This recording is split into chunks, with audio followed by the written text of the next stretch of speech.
Welcome, welcome, all of you who are joining us.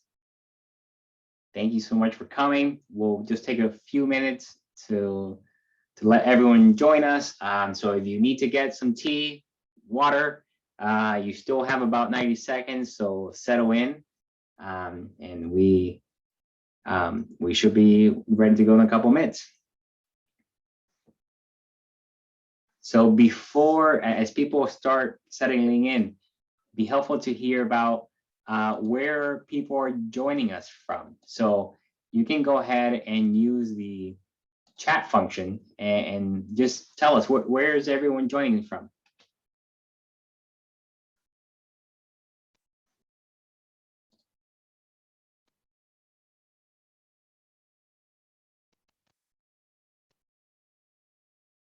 See, Vermont, LA.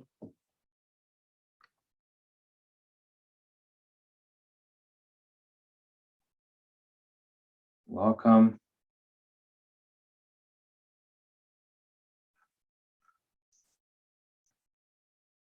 St. Paul, I see Ithaca, I see all sorts of places. Welcome, welcome. And co-panelists, please, you can unmute yourselves and say hello as well. Doesn't have to be only me first speaking. Welcome.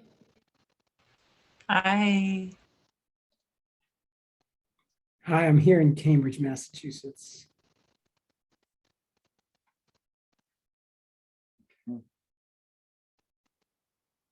All right, so it's 5:03, so I will go ahead and start very soon. What I'm going to ask everyone now is opportunities for everyone to just turn off their cameras, including myself. I'm going to go ahead and start the PowerPoint.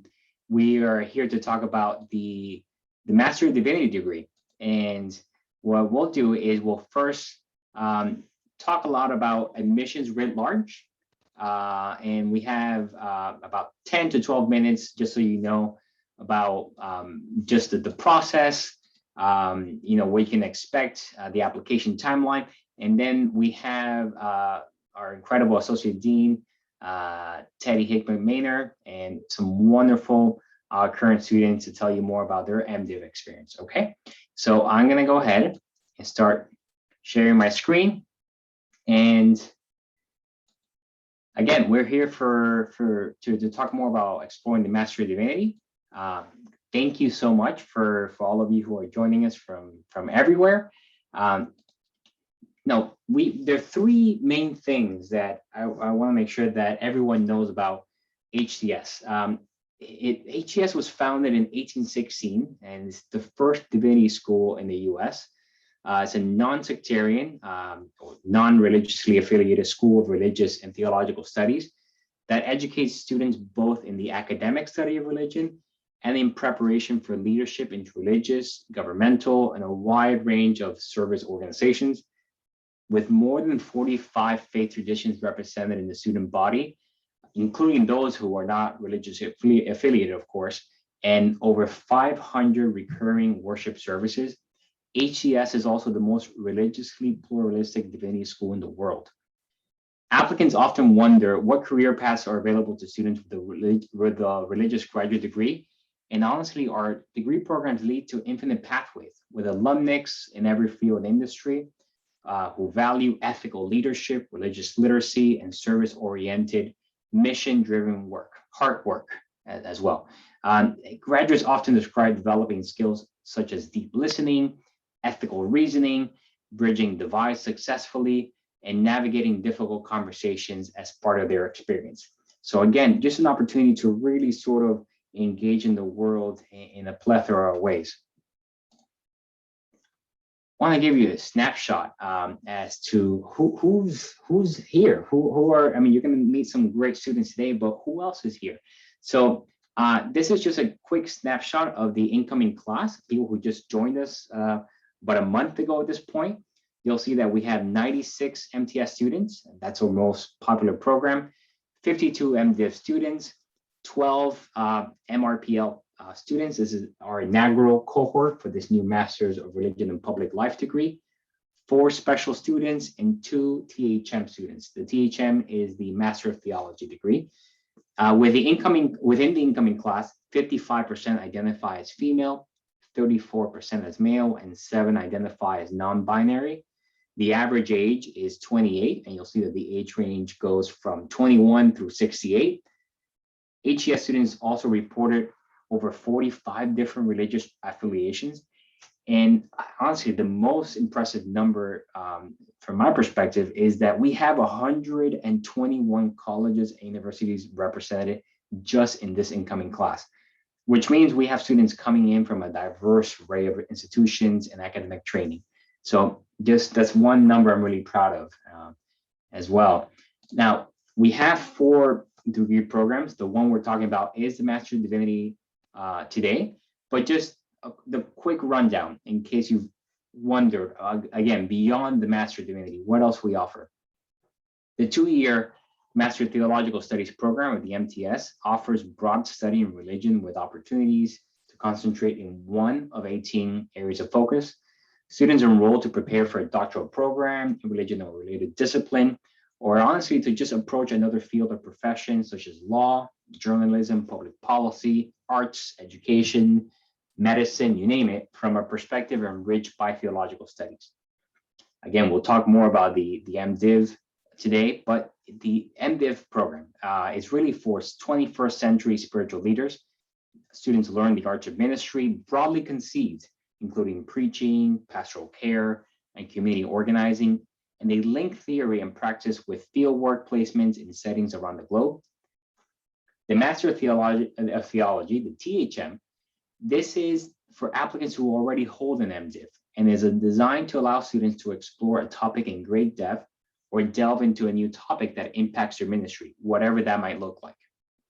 The MRPL, the Master of Religion and Public Life, is a recently launched degree program, and that's for experienced professionals in diverse fields to develop a deep understanding of the complex role that religion plays in the work. Through coursework, a shared seminar with other professionals, and a final project that deepens understanding of religion within their fields, these leaders really develop religious literacy to effectively address critical challenges facing the world today. You'll see that we have experts in journalism, education, advocacy, you name it. It's a very exciting degree. We have great events featuring that degree as well. So in case you're interested, you can find out more. Next, outstanding faculty. We know that students really know that they'll have incredible opportunities to connect deeply with our faculty once they're here. They're really among the most distinguished scholars of religion and practitioners of ministry in the world. With over 80 faculty and guest lecturers teaching more than 200 courses every year, our faculty includes some of the world's top scholars of Buddhism, Christianity, Hinduism, Islam, Judaism, and many other traditions. As you can see on the slide, 54% of our faculty are tenured women, and more than 1/3 specialize in non-Christian traditions. In addition to the nearly 200 courses offered at HCS, another great opportunity is that students can access the courses across the entire university, as well as throughout the Boston Theological Interreligious Consortium, or the BTI. This is a consortium of 10 theological institutions of higher ed in the Boston area. The BTI is great because it offers really easy cross-registration, as well as a range of other resources across institutions. Again, like BC, Boston College, Boston University, you name it. So it's a great opportunity. For MDiv and MTS students, you should know that 50% of your coursework can be completed outside of HES. So students can truly customize their HES experience to create a unique path through the program and really sort of get the preparation they need for their goals, which they themselves know. And if none of the thousands of courses available to you fit the bill, you can also work directly with HES faculty to do an independent study. So it's pretty safe to say that no 2 HES students have the same transcripts. Now, we know that our students come for the faculty, but when I was a student myself, and I should have clarified that I actually happened to be an MDiv alum, class of 2011. I came for the faculty, but I stayed for the students. I love my classmates. I love the vibrancy, the energy that I found in with my peers and all these student organizations that brought out the best in each other. So you'll see that the Office of Student Life here supports over 35 student organizations every year. And honestly, it's quite easy to start your own if there's something that doesn't exist that you think should.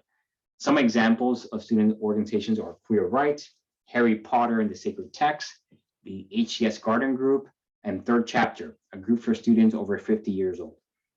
These student organizations host over 60 student-led events each year, in addition to the over 500 recurring events, which include weekly worship services hosted by faith-based student organizations. There are also 2 weekly events at HCS. That's noon service on Wednesdays and community tea on Tuesdays. And students have access to events and organizations across Harvard. So again, the students, incredible energy and wonderful stuff that's going on. And I'll talk briefly here about grant aid because I get a lot of questions, so might as well give this information to you from the get-go. So you'll see that HCS offers generous institutional grant aid for students enrolling in the Master of Divinity or the MTS, the Master of Theological Studies program. Approximately 90% of MDiv and MTS students receive institutional grant aid, the majority of which is need-based grant aid. HES does have a small pool of merit aid that is awarded based on the overall strength of the application. We really encourage everyone to submit a financial aid application so you can be considered for need-based aid. Our baseline need-based aid package is a 75% tuition grant. So as you're planning for graduate school and thinking about your budget, that's a good number to use. For folks with more need, we offer higher packages that cover 100% of tuition, and some come with a living stipend. Merit awards cover 100% of tuition and include a living stipend as well. So again, happy to answer any questions about this. We have a lot of other events coming up, including tomorrow at noon Eastern time on talking about merit versus need-based aid. So if you have any questions about this, I encourage you to join us for that event tomorrow. And then last but not least, again, we told you about all that we offer here, but you're probably wondering, well, what's the timeline like? What should I consider preparing for in my application? So here are the main components: an application form in which we ask that you share some basic information with us, a statement of purpose in which honestly we just want to know why you think you'd be a good fit at HCS at this time in your careers, in your life. A resume, we want to know how you spent your time, how you voted with your time, which communities you're committed to. So that's what we would like to see. And then unofficial academic transcripts. We just want to, an unofficial transcript suffices for us to evaluate your application. Letters of recommendation, we require 3. We ask that you consider having at least 2 of those be from an academic source. For the MDiv program, we encourage you to consider also having someone who can speak to your ministerial promise. So that's one thing that's particular to the MDiv program, since you're joining us for this event today. A writing sample, as any of our students here will share with you, is a place in which you come to read, write, and reread and discuss a lot of what you've been reading. So we like to see a writing sample just to get a sense of what you're interested in and your style, and also your preparation for a very writing and reading intensive place. TOEFL and IELTS, if applicable. This is if you if you completed your undergraduate degree in a non-English language institution, then we would ask that you demonstrate English proficiency by submitting test scores in either of these tests. And then an interview. This is something that we're starting this year. we're going to be inviting select candidates to join us for an interview. And honestly, it's an opportunity for us to get to know you, but also an opportunity for you to get to know us and ask us any questions after you've applied. So again, those are the main components of the application. The timeline, we launched the applications about 3 weeks ago. We have just over 3 more months. So January 6th, we'll close it. And then we will start interviewing in late January, early February. And you'll see here that financial aid is included there. That's around the time that if you've applied to our degree programs, the financial aid office would reach out saying, all right, here's your financial aid application when it's due. And again, we would encourage everyone to apply for this, because this is where we have an opportunity to be more generous through the need-based aid grant aid program. And then a couple weeks later, in mid-March, that's when we release decisions. So that is the timeline in a nutshell. I've spoken as quickly as I can because we want to make sure that we have the main part of this program carry on, which is our panelists. So I'm going to stop sharing my screen right now, and I'm going to ask that everyone joins us. And I'm going to just show you a little bit of who we are. We have, before I stop sharing my screen, I apologize. I jumped the gun. You will see that we have moderated Teddy Hickman-Maynard, as I mentioned, the Associate Dean for Ministry Studies, and we have 4 great student panelists that are joining us. And Teddy, I will pass the baton to you right now. Thank you so much, Olevis. Thank you for setting this up. And I'm very grateful for these wonderful students who have joined us tonight to share their experience.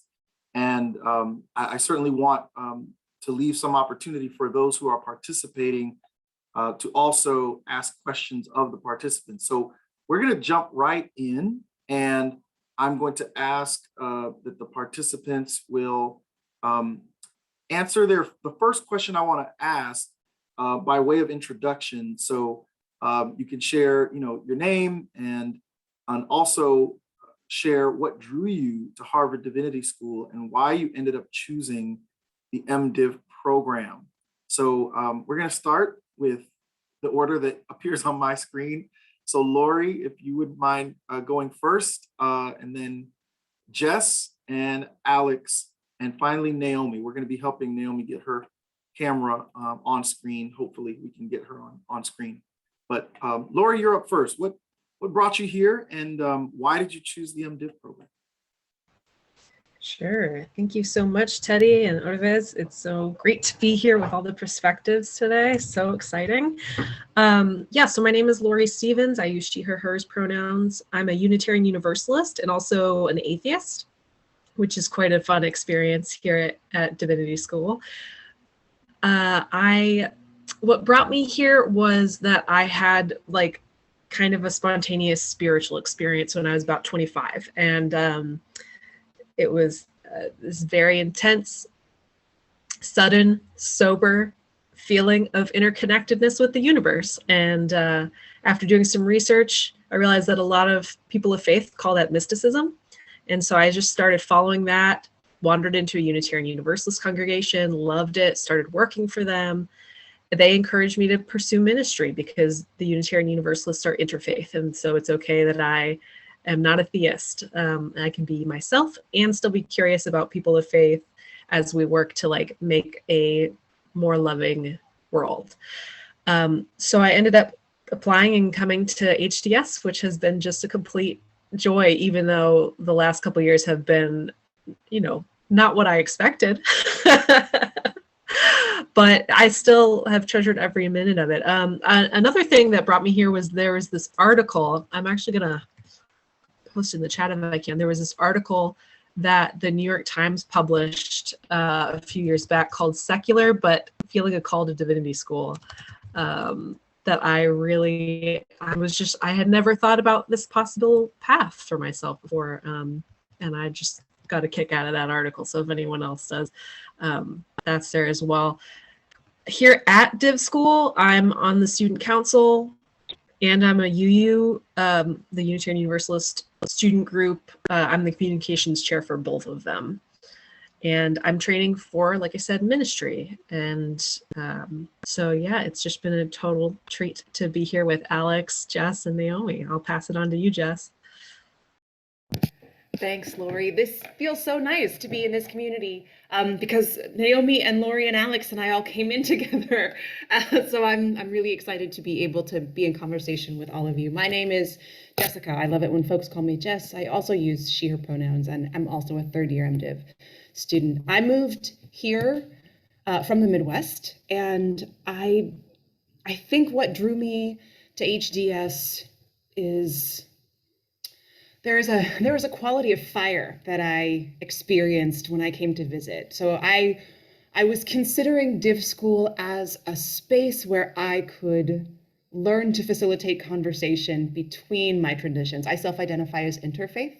I am a student and follower of the teachings of Jesus Christ, and I'm also a practitioner of Tantric Vinyasa and Tantric Hinduism more specifically. So I have a foot or a limb, a space in both of those traditions, and was interested in how to talk about elements of each with the other. More specifically, was interested in how to talk about the divinity of the body to other Christians who felt sort of bifurcation between body and spirit, and how to talk about the need for spiritual practice and the need for justice and action as a part of that spiritual practice to yogis who are comfortable in contemplation all day, every day. So I wanted to figure out how to connect and create those spaces and the ways in which those two traditions speak to each other and say the same things. So the ways in which they sing in harmony.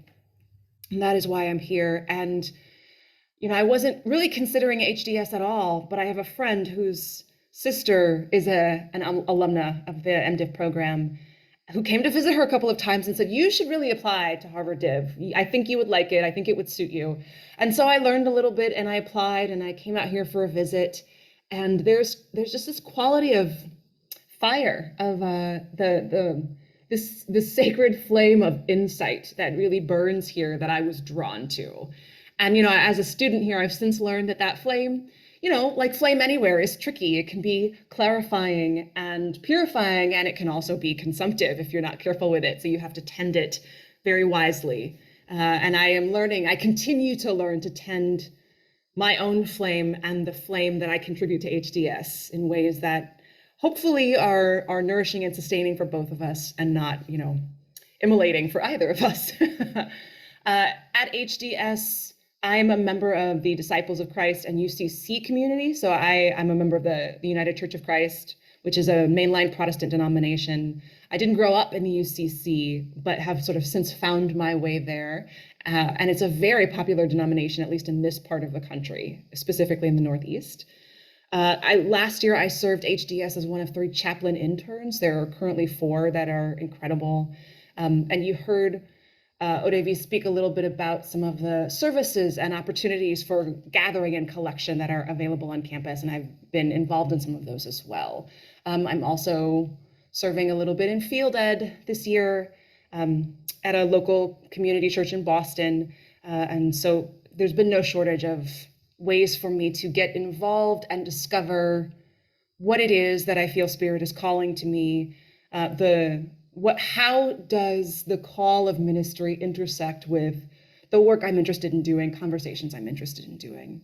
I also bring a deep love of reproductive justice to HDS. And so a lot of my work is around the overlap and intersection of spiritual care and reproductive justice. And so one of the things that I am discerning is a call to chaplaincy, and specifically reproductive chaplaincy. Alex, would you like to go next? Sure. That was really profound, Jess, that piece about the sword that, or the fire that's like a sword that cuts both ways is how I was interpreting that. Hi, my name is Alex. He, series pronouns. I've been on like panels and things for when students are incoming already. I don't think I've been on an admissions event, and I just need to name to like cool my own nerves that I always feel a little uncomfortable like in a like selling kind of position. I hope that if this is the right place for you, that I can support you figuring that out, and I hope if it's not the right place for you, I can support you in figuring that out.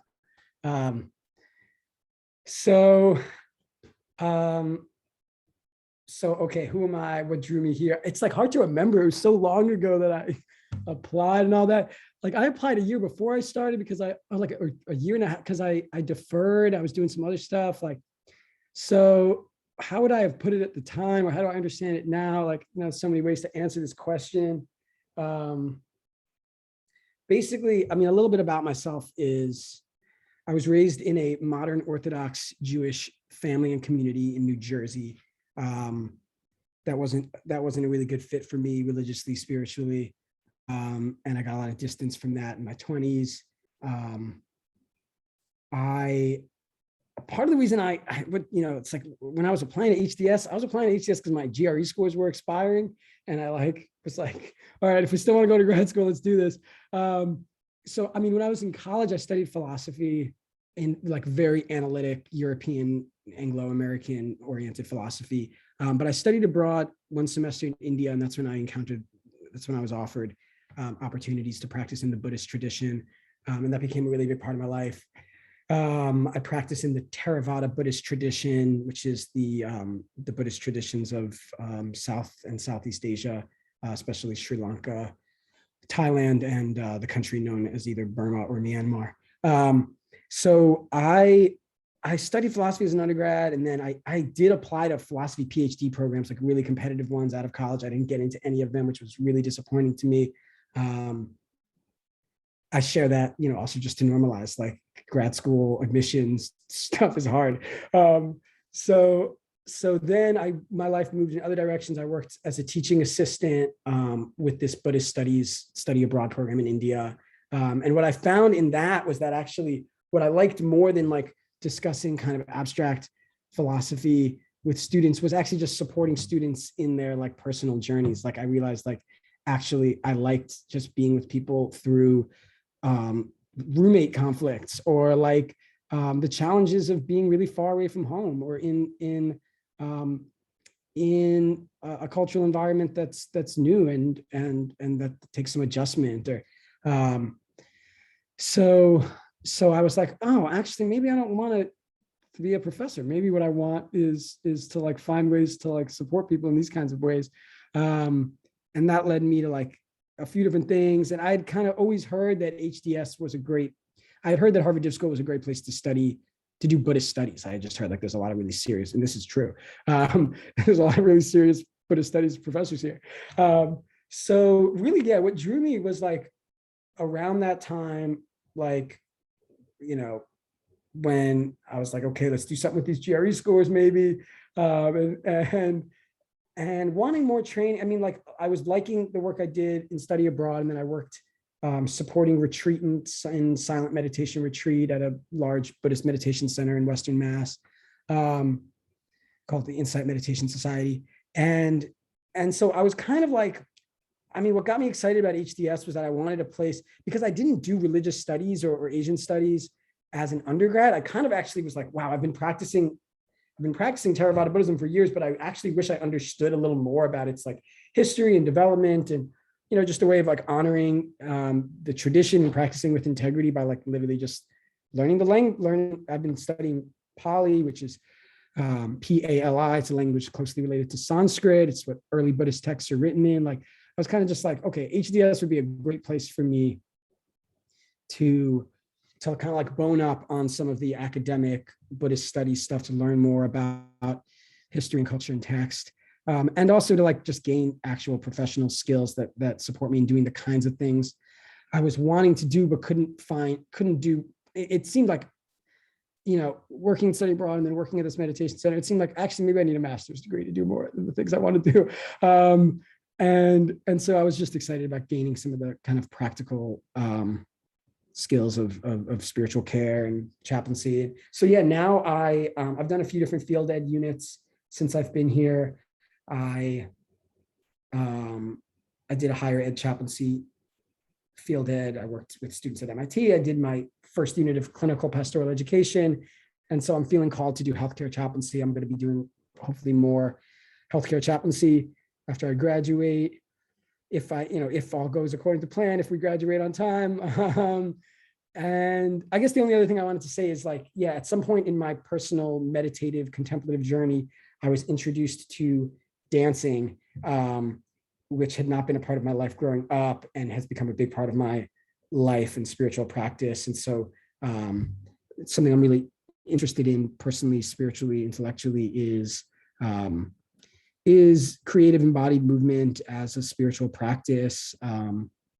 And so I've been I've been on the leadership team of the movement and spirituality club here, and have been trying to find ways to bring playfulness to the spaces I'm in. Thanks so much. Do you want to go next, Naomi? Yes. Thank you, everyone who went before me and shared. It was just so wonderful to hear people's journeys. And like Jess said, we all started together, but not many of us know what brought us all here. And so it was just really nice to hear about this. And it was also nice to hear the opening slides and, be grounded again in the fact that we're at this university that does such great things. I think sometimes we get caught up in our work that we forget that. So my name is Naomi Fedna. I'm a third year MDiv student. And what brought me here, and like Alex said, I don't remember fully, I remember bits and pieces of it. I was actually introduced to someone who was like a seasonal mentor for me, I would say. And at the time I was working at a healthcare organizations, and we did a lot of systems improvement work globally. And I became really kind of invested in thinking systemically and not looking at the issues before me, but the issues at large and what produced them, and really became enthralled with this idea that systems aren't broken, they're producing exactly what they're supposed to be producing. And I grew up, and I would talk to this person about these interests of mine, and how I grew up a Christian, and I'm still a Christian. And I was really grappling with, how does God interact with systems, not just people, but institutions. And I started thinking about collective sin, not only individual sin, but how does a community, how does a collection of people kind of seek atonement, but also, or not do that, right? Or just commit offenses against God, and what does God have to say about that? And I felt growing up, I didn't receive a lot of there weren't conversations like this being had in the church or with my Christian peers. And so I was kind of left hitting a wall. And this person said to me, "You should apply to divinity school." And I was like, I've never heard of it, because I was never thinking of becoming a pastor or anything. And that was the initial thought that you must think I want to be a pastor. And they're like, no, you should go there to answer these questions that you seem to have. And so I applied with the intention to get a PhD at the time. And when I got accepted, I think I just went through a journey of questioning what I wanted to do with my life long term. And I think I stopped. So the thing about wanting to get a PhD and being in a master's program, you become obsessed with wanting to get a PhD. And so sometimes you feel you're performing to be the perfect student or build these connections. And a lot of these things weren't coming natural to me. And so what I decided to do instead was just pursue the things that I was passionate about, just organically. And that led me to writing. Writing has been a big part of my life. And so over the past years, so I guess I'm getting to the point, it's more so what not necessarily brought me here, but what made me stay was becoming really committed to developing a writer's life, and kind of finding like this identity in Christ, where like the word of God is written down, right? That's how it's given to the people, and feeling like I'm a writer, and there is a lot of kind of pride that comes with that, and like in a positive sense, and also a lot of weight that comes with that, and pressure, and like, so what does it mean to write? What does it mean to share how ancient God interacts with a modern society? And so what I'm like, my thesis project, which you have to write your last year, is a work of fiction, and I'm really interested in talking about contemporary issues and how contemporary people interact with an ancient God. And I feel like Harvard Divinity School was specifically the place where I could do that, because at HDS I gain a lot of theological insight and learn a lot about religion and even storytelling. But then throughout the university, I'm able to take creative writing classes and so on, and be able to kind of build my craft through that avenue as well. And so I stayed at HDS because I felt like the questions that I had when I came here can be answered at HDS. And because it's a part of the university, I can also interact with people from different departments that can really support me as I develop myself as a writer. Wow, thank you all so much. You've already given so many rich contours of the MDiv program just in that introduction. I do have another question that I'd like for you all to answer, and then we're going to open it up to other folks. And I'm going to kind of combine two, if you would. The question is, what did you find most challenging about your experience with the MDiv degree? But also, what did you find most surprising?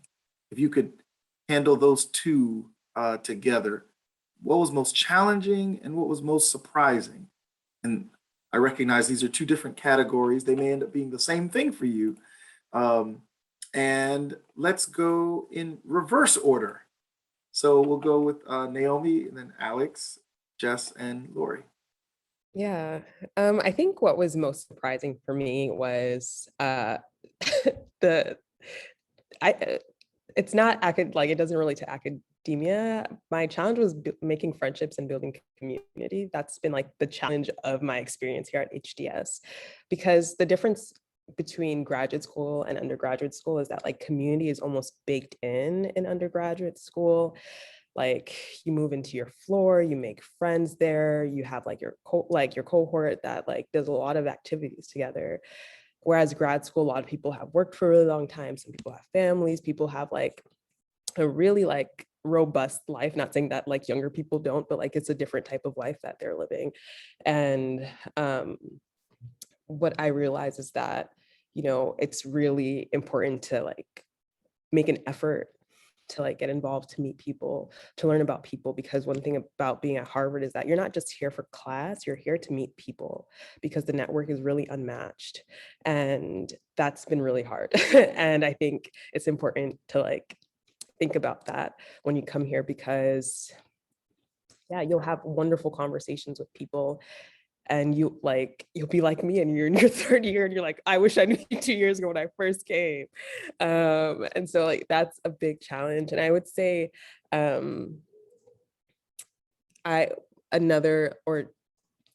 both surprising and challenging was that I came here thinking I knew why I believed what I believed. And I came here and I was like, I don't know why I believe what I believe. And then I had to relearn a lot of stuff, or I had to challenge my worldview, challenge my understandings of God, challenge my understanding of how people interpret God in different parts of the world too. And so I think that was both challenging and surprising in the sense that I think I really, really had to humble myself and say, like, I don't know much about the thing that I've been practicing my entire life. And then the challenge was being okay with that and like understand that I can still believe what I believe without knowing everything about it. So yeah, I think those were some things for me. And I think I'm going to be passing it to Alex now. Cool, thanks. Okay, challenging and surprising. So, I mean, one thing that's challenging is the workload. It's like, man, it's a lot of reading. It's like a lot of homework. It's just, it's too much. I think it could be less. Um, so yeah, I mean, like just trying to not take too much on. I mean, it's challenging to have boundaries around what I'm taking on, and remembering to say no to things, and remembering that, like, good enough is great. and and yeah, and that this, whatever paper I'm writing doesn't need to be perfect. It just needs to be pretty good or okay. So that's really challenging. I mean, there's, something that's I mean, it's messy here, right? Like multi-religiosity is extremely messy. Religious diversity, racial diversity, diversities of many kind are not sunshines and rainbows. It's messy, and challenging for different folks in very different ways, and probably challenging for everyone. So it's just like, yeah, I mean, it looks like a lot of interruption, a lot of, hey, we can't go on because that we need to talk about that, and then confusion about what oh, and just like like it's just like it's hard, and it's real, and it's powerful, and I don't know if I'm being too vague. I mean, but yeah, that's some of it. I mean, let's see. So things that are surprising, like I've been surprised how much I like the people here, I think I've said this before on a panel that I've been on with Lori, because I stole this from Lori, because Lori said this to me a couple of years ago when in our first year, when like at the very end of our first semester, and we were like, how's it going? And Lori's like, I love our cohort. And I'm like, I think I do too, which I wouldn't have expected. Like, I really didn't realize there was going to be other people here. I kind of thought I was going to come and study the things I wanted to study. I've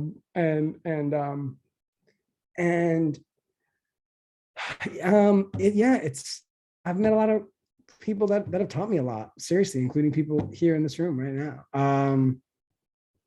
And so another thing that's been surprising, and maybe this relates to surprising and challenging, is like, I would be more surprised than anyone to have discovered that in the 2-ish years I've been here, I've gotten excited to turn back towards Judaism and Jewishness, as having some value for me, and that was like enormously challenging. Our first semester in our Intro to Ministry Studies class, we read this one excellent book called Days of Awe about millennial Jewish anti-Zionist activists, and the way they make meaning out of political protest.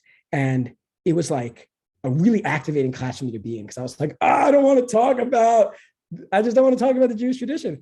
But like it's like an amazing book, which I highly recommend, by the way. And it there's something about, I've just been surprised at my, furtive, slow attempts at like integration, at connecting dots in my life. And yeah, I don't know, I took a class in comp lit, class called Jew Theory, which was really cool, and I'd love to talk about, but I should really pass it off to the other folks here. So Jess, I think you're up next. Alex, I can listen to you keep talking, especially about that class. I want to affirm the struggle and the challenge of the workload and time management. One of the things I learned quickly here is that choosing to do one thing means that you are choosing not to do another thing.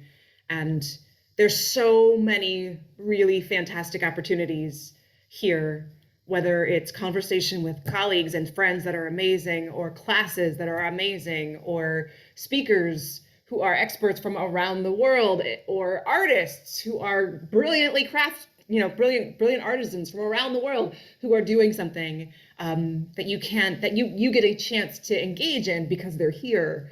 That time and that energy that you put into one thing is there and it's not someplace else. This is not a place that allows me to multitask well, and I have stopped trying because it's harmful for me to try. So I think one of the things I have found most challenging about maybe Harvard and HDS within Harvard is a kind of perception that I think it's easy to come in with, at a prestigious elite academic institution of feeling like you have to be a certain way and you have to perform a certain kind of student. You have to know the answers before they are asked. You have to perform flawlessly at everything that's set in front of you, which I think is really counterintuitive to what learning is. I think learning is the process of saying, I don't know, or I'm making a mistake, or I fell on my face. Let's fix it together.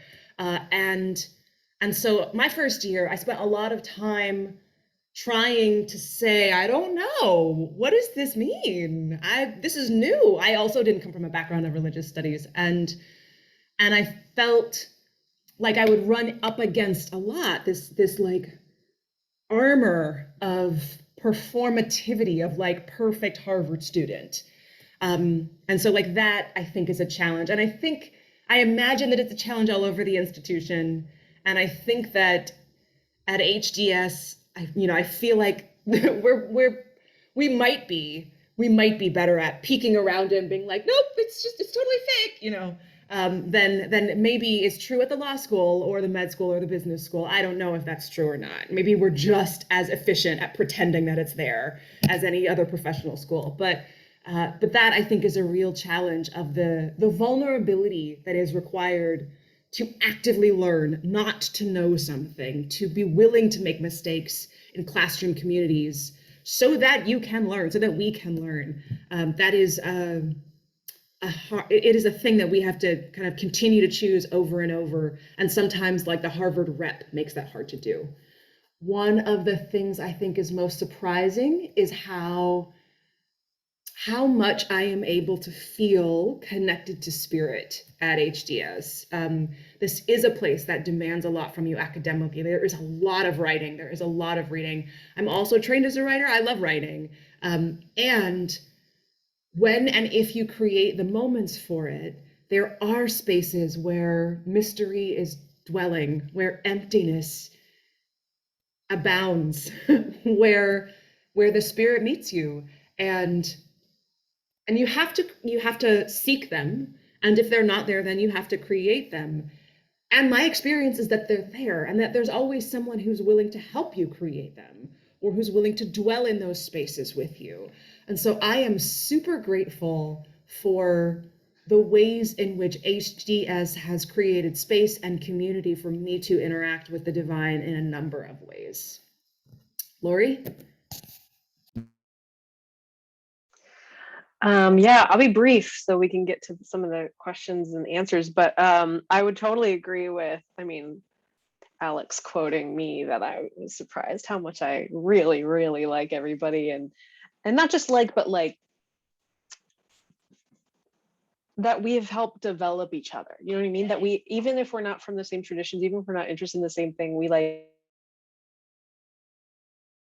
learn from each other a lot. I think that's where the most of the learning happens, is like in the hallways. So that's why one of the most challenging things has been the pandemic.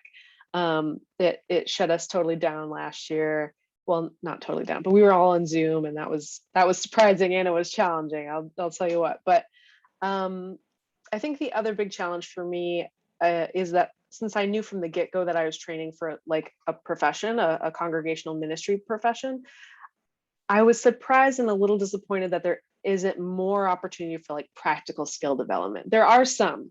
It is built in. There's classes like administration and leadership, spiritual care and counseling. It's there. I just do wish it was more.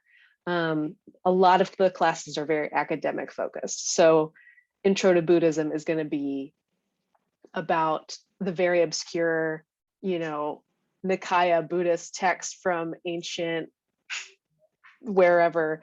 I'm in Buddhism class right now, and I should be able to remember one of the countries, Tibet. Tibet.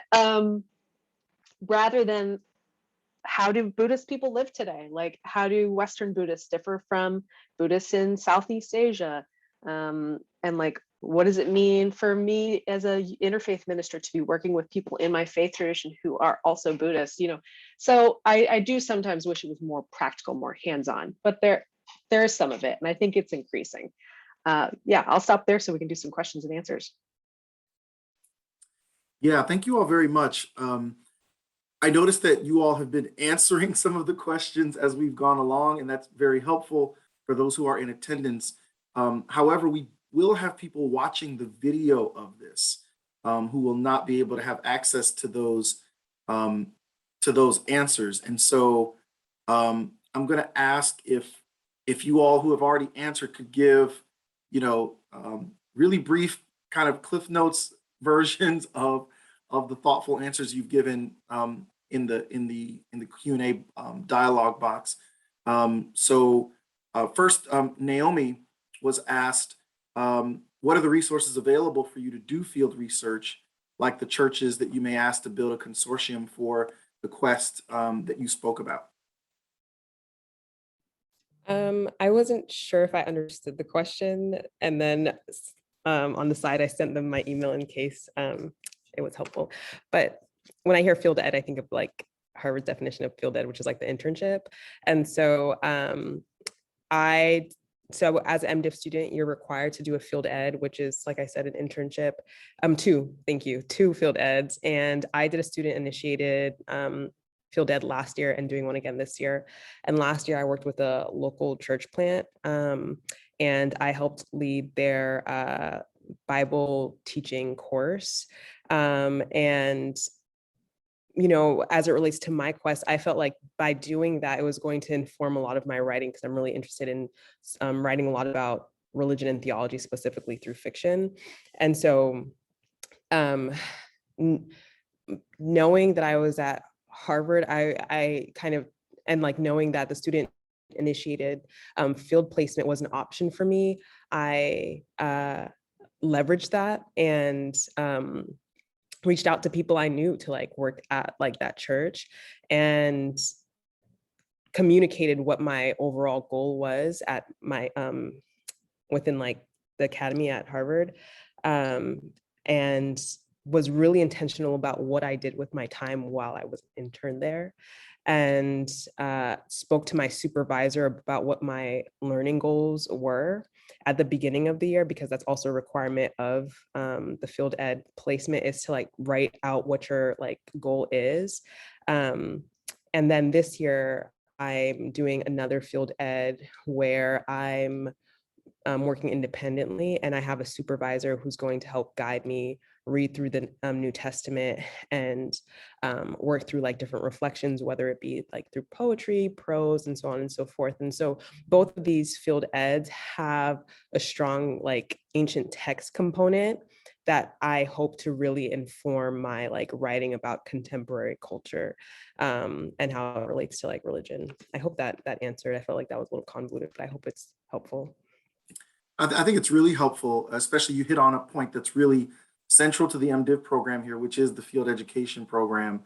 It's more robust than I think a lot of other MDiv programs, which usually require one unit of field ed.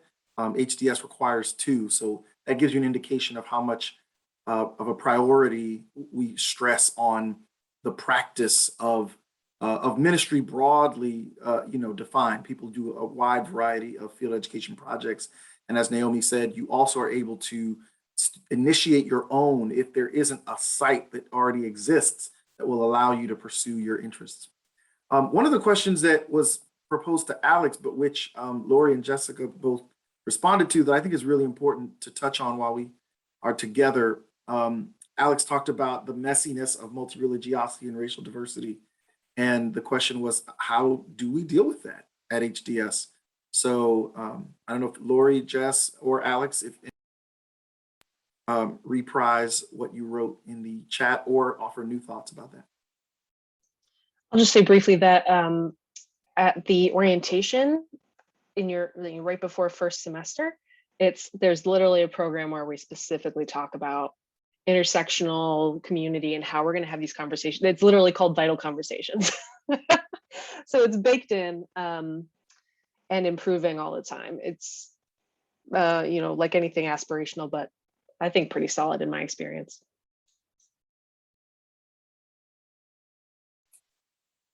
That I want to also highlight that program is run by our Associate Dean for Diversity, Inclusion, and Belonging, Dr. Melissa Bartholomew, who was also an MDiv student at HDS and raised these concerns while a student and said HDS needs to be more intentional about the way we equip students to have the very conversations that the environment is saying are important. But how do we equip our students to be able not only to have those conversations with one another, but also to lead others in having those kind of conversations once they leave. And so through her work and through the work of many others, it's become a vital part of what we do together.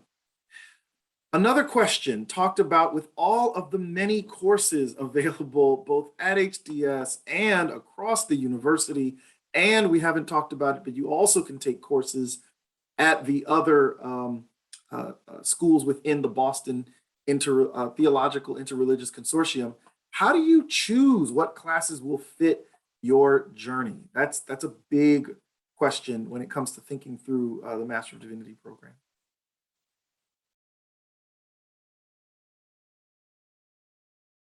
I would say that the way in which I have made that choice is through really active advising. So I have a really strong advisor, and my first semester, I went to her, my advisor, Stephanie Paulsell, and I went to her and said, really solid, strong advising is important to me. I want you to know me. I want a relationship with you.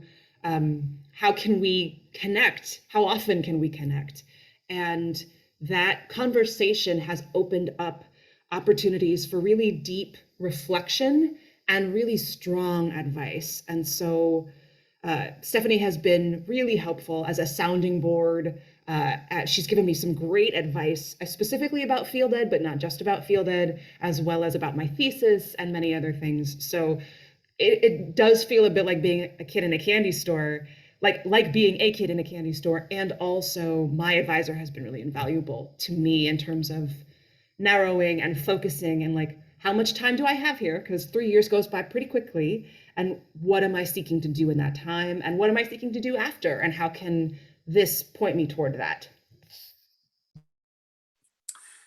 We're very short on time, and so this will probably be the last question, but there's a question that was asked about how much of a plan do you think you need to have before you apply to HDS? This person is saying that, what if you have a desire and an eagerness to learn and explore, but not really a certainty of how you might apply this when you leave, particularly thinking about these are students who are getting ready to apply and the application asks for, a project proposal. And so, how much do you have to sort of pretend that you've got something all together when in reality, maybe you're really looking to explore. So this last question really gives us an opportunity to share any final thoughts you might want to offer to people who are getting ready to apply and what should they be thinking about, particularly with that question of what if you don't know? What if you're just exploring? You don't have to know. And also it costs you a lot of time and a lot of money to study here. So know about the choices that you're making and what you can, what time and what money you can afford. And also, I don't think you have to have a plan. And Yeah. I wrote this in the chat, but I would really strongly advise that you do know why you're coming, because I did a previous master's degree and didn't, and it feels bad. It sucks because you're still, academia is hard. And if you don't have a deep purpose and like a sound foundation in your own life, it can be really mental health wise, it can be really challenging. Any final words from Alex or Naomi? Yeah, I think I'm definitely one of those students who doesn't know what they're going to do when they graduate. And I became that way like my second semester at HDS. I applied with a purpose. I applied thinking I knew what I wanted. And so I think I wrote about my ideal world. In an ideal world, what would I be doing with my life? And I think at least write about that, write about something that if you can have your life pan out exactly how you wanted it to be, and you can do the things that you care about, what would it be, and write about those things. But I don't think when you get here, I think it's a wonderful place to not know. But I think when you are applying, think of I think taking the opportunity to use the application process as a reflection process about what matters most to you. And yeah, what would you do if you can do anything in the world? And then when you get here, you can question those things, right? And then feel like, I don't know what I'm going to do, but I know what I care about. And I'm going to take the classes that will maybe help refine my journey.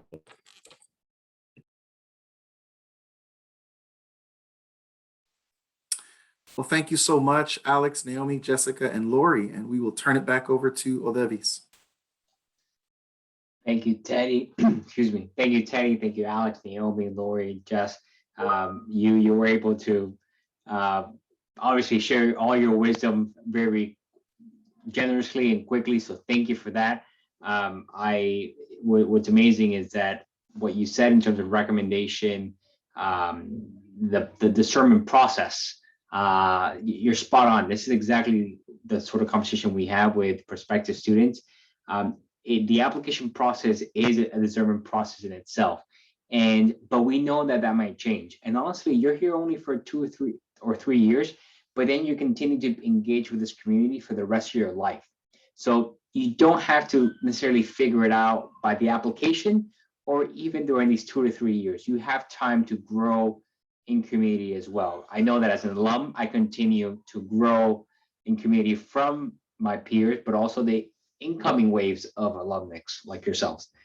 So keep that in mind, prospective students.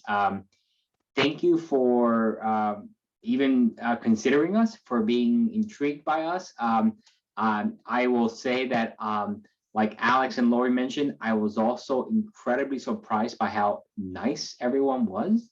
And how many friendships I made. Again, I know that in my mind, I had this opinion that Harvard was stuffy and that it wasn't a place for me. But I was pleasantly surprised. And I'm glad to that you've had an opportunity to meet some of these incredible students we talk about. So thank you. We hope you join us for a lot of the other upcoming events that in the next couple of months. We have an open house. Now on November 9th, it'll be virtual due to COVID, unfortunately, but we please ask that you consider joining us. It should be fun. And thank you. Good night and good luck. Be well. Well said, Alex. Thank you. Good night. Bye, y'all. Bye.